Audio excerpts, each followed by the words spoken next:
अच्छा बेटा, मैं काम पे जा रहा हूँ, तू कुंडा लगा ले। अच्छा अब्बा मैं लगा दूंगा कुंडा, लेकिन ये बताओ कि क्या हम कुर्बानी करेंगे इस बार? जी। इंशाल्लाह बेटा, मैंने भी इस दफा कुर्बानी की नियत की हुई है, अल्लाह वसीला बना देगा।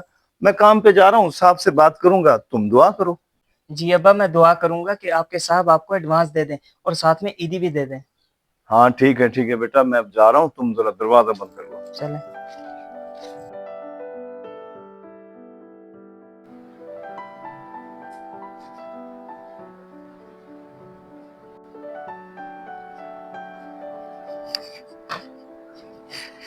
साहब जी, आपसे एक बात करनी थी।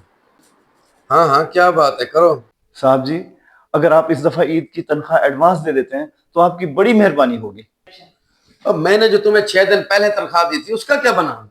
साहब जी, इस दफा मैंने और मेरे बच्चों ने कुर्बानी की नियत की है। हम चाह रहे हैं कि कुर्बानी के लिए कोई बकरी देख लें। क्या कहा? तुम लोग और कुर्बानी? और कुर्बानी तो साहिब इस्तिताअत लोग करते हैं। अपनी हैसियत देखो, लगे हैं कुर्बानी करने। बस जी, नियत तो कर ही ली है, अल्लाह कोई ना कोई सबब बना ही देगा। हर साल की तरह इस दफा भी हमने 4 बकरों की कुर्बानी करनी है। एडवांस तनख्वाह को बोल जाओ, हाथ बहुत तंग है मेरा। मगर साहब।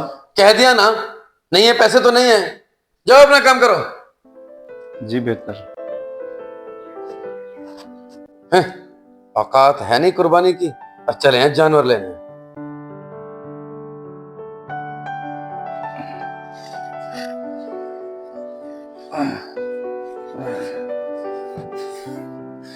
अब्बा जी, आपके साहब ने एडवांस तनख्वाह दे दी आपको? कहाँ बेटा, उन्होंने तो साफ इनकार कर दिया है, वो कहते हैं कि गुंजाइश बिल्कुल नहीं है। अब्बा, ये क्या कह रहे हैं आप? तो फिर हम कुर्बानी कैसे करेंगे? तू फिक्र ना कर बेटा, अल्लाह दिलों के हाल बेहतर जानता है। हमने तो सच्चे दिल से नियत की थी, अब इसको पूरा भी वही करेगा बेटा। देख बाहर कौन आया है। जी अब्बा, देखते हैं।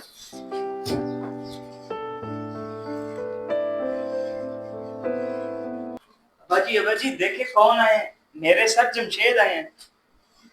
अस्सलाम वालेकुम। अस्सलाम वालेकुम। आप खड़े क्यों हैं? आए बैठे ना। शुक्रिया। अब्दुल हमीद साहब, आप क्यों खड़े हैं? आप बैठे ना प्लीज। जी जी, मैं इधर बैठ जाता हूँ। और आप ठीक हैं, खैरियत से हैं?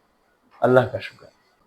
अब्दुल हमीद साहब, असल में मेरे आने का मकसद ये था, मेरा बेटा बाहर होता है, उसने कुर्बानी के लिए कुछ पैसे भिजवाए हैं और कहा है कि किसी जरूरतमंद को दे दूं। और कल ही आपके बेटे जमाल ने कुर्बानी का तज़किरा किया था कि हम भी कुर्बानी करना चाह रहे हैं और हमारे पास पैसे नहीं है। तो मैंने सोचा इसके असल हकदार तो आप हैं, लिहाजा ये कुछ पैसे आप रख लें कुर्बानी के लिए, आप भी कुर्बानी कर लें प्लीज।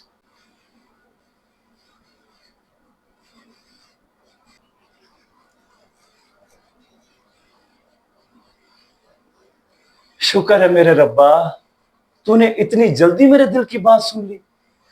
हमने तो सिर्फ नियत की थी, तूने सबब बना दिया। आपको बहुत शुक्रिया सर। अभी आपके आने से पहले मैं अब्बा से यही कह रहा था कि हम कुर्बानी कैसे करेंगे, और इतने में अल्लाह ने आपको भेज दिया। बेटा, अल्लाह ताला नियतों के हाल बेहतर जानता है, और जो लोग सच्चे दिल से नियत करते हैं ना, अल्लाह ताला कोई ना कोई सबब पैदा कर देता है, और इंसान तो सिर्फ वसीला है। जी बिल्कुल सही फरमाया आपने। अब आप आराम से और तसल्ली से बैठें, खाना खाए बगैर नहीं जाएंगे आप। चले, जैसे आपकी खुशी। जी तो नाजरीन, उम्मीद है आपको वीडियो पसंद आई होगी। अगर आपको वीडियो अच्छी लगी हो तो कमेंट्स करके दोस्तों के साथ ज़रूर शेयर कीजिए।